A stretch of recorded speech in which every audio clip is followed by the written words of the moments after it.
কখনো বিদ্যালয়ের gate, railway station, আবার কখনো মসজিদের এলইডিতে ভেসে উঠছে আওয়ামী লীগ আবার ফিরবে, সেটাও আবার ভয়ঙ্কর রূপে। যা নিয়ে দেশ জুড়ে শুরু হয়েছে ব্যাপক আলোচনা সমালোচনা। কিন্তু সত্যি কি দেশের রাজনীতিতে কামব্যাক করতে পারবে আওয়ামী লীগ? পারলেও কিভাবে? বিস্তারিত থাকছে আরিফ হাসানের প্রতিবেদনে।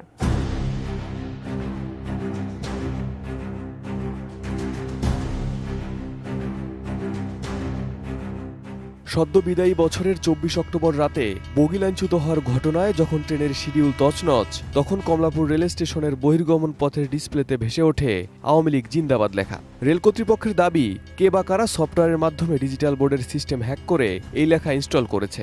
এ ঘটনায় ২ জনকে সাময়িক বরখাস্ত করেছে রেলওয়ে কর্তৃপক্ষ। একই ঘটনা খুলনা রেলওয়ে স্টেশনেও। গত ১৪ ডিসেম্বর খুলনা রেল স্টেশনের মূল ফটকের সামনে ডিজিটাল ব্যানারে ভেসে ওঠে ছাত্রলীগ ভয়ঙ্কর রূপে ফিরবে, জয় বাংলা, জয় বঙ্গবন্ধু, শেখ হাসিনা আবার আসবে। পরে স্থানীয়দের মাধ্যমে খবর পেয়ে বৈষম্য বিরোধী ছাত্র আন্দোলন এবং স্থানীয় বিএনপি নেতাকর্মীরা রেল স্টেশনে বিক্ষোভ করেন। খবর পেয়ে ঘটনাস্থলে এসে পুলিশ জিজ্ঞাসাবাদ করে রেল স্টেশন থেকে একজনকে আটক করে।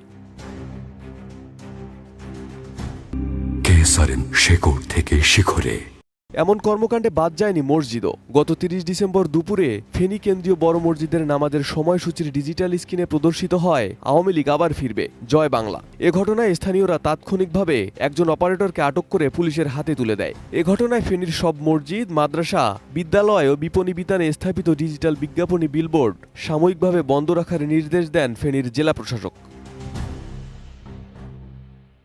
এবার এমন ঘটনা ঘটল চুয়াডাঙ্গার একটি প্রাথমিক বিদ্যালয়ের ডিজিটাল স্ক্রিনে। নতুন বছরের শুরুর দিনে জীবননগর উপজেলার একটি সরকারি প্রাথমিক বিদ্যালয়ের মূল ফটকের ডিজিটাল সাইনবোর্ডের স্ক্রিনে ভেসে ওঠে আওয়ামী লীগ আবার ভয়ঙ্কর রূপে ফিরবে। এসব ঘটনায় স্থানীয়দের মধ্যে চরম উত্তেজনা বিরাজ করছে। স্থানীয়রা এসব ঘটনাকে হুমকি হিসেবে দেখছেন। কিন্তু ডিজিটাল সাইনবোর্ড কিংবা দেয়ালে আওয়ামী লীগের প্রত্যাবর্তনের কথা লিখলেও আদৌ দেশের রাজনীতিতে দলটির ফেরা এতটা দ্রুত ও সহজ নয় বলে মনে করছেন বিশ্লেষকরা। কারণ জুলাই অভ্যুত্থানে গণহত্যার দায়ে দলটির অধিকাংশ নেতাকর্মীদের বিরুদ্ধে একযোগে হত্যা মামলা হয়েছে। আর এই হত্যা মামলার বিচার না হওয়া পর্যন্ত আওয়ামী লীগের রাজনীতিতে ফেরার কোনো সুযোগ নেই বলে জানিয়েছেন বৈষম্য বিরোধী আন্দোলনের অন্যতম সমন্বয়ক ও তথ্য উপদেষ্টা নাহিদ ইসলাম।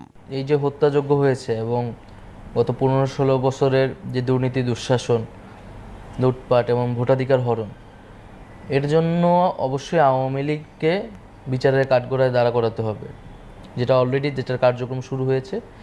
কারণ আওয়ামী লীগ দল হিসেবে এবং তাদের নেতাকর্মীরা ব্যক্তিগত জায়গা থেকেও এই সকল অপকর্মের সাথে জড়িত ছিলেন এবং এই গণহত্যার প্রধানতম তারা নির্দেশদাতা ছিলেন। তো সেই জায়গা থেকে তাদের যে হত্যাগুলো তারা করেছেন এবং যে অপকর্মগুলো করেছে সেটার জন্য তাদেরকে বিচারের মুখোমুখি করা, বিচার প্রক্রিয়ার পরেই আসলে এটা বলা যাবে যে আওয়ামী লীগের রাজনীতি কতটুকু থাকবে বা থাকবে না, এবং জনগণই সেটা সিদ্ধান্ত নেবে। কিন্তু সবার আগে বিচারের আগে তাদের রাজনীতি বা তাদেরকে পুনর্বাসন করার কোনো সুযোগ নেই।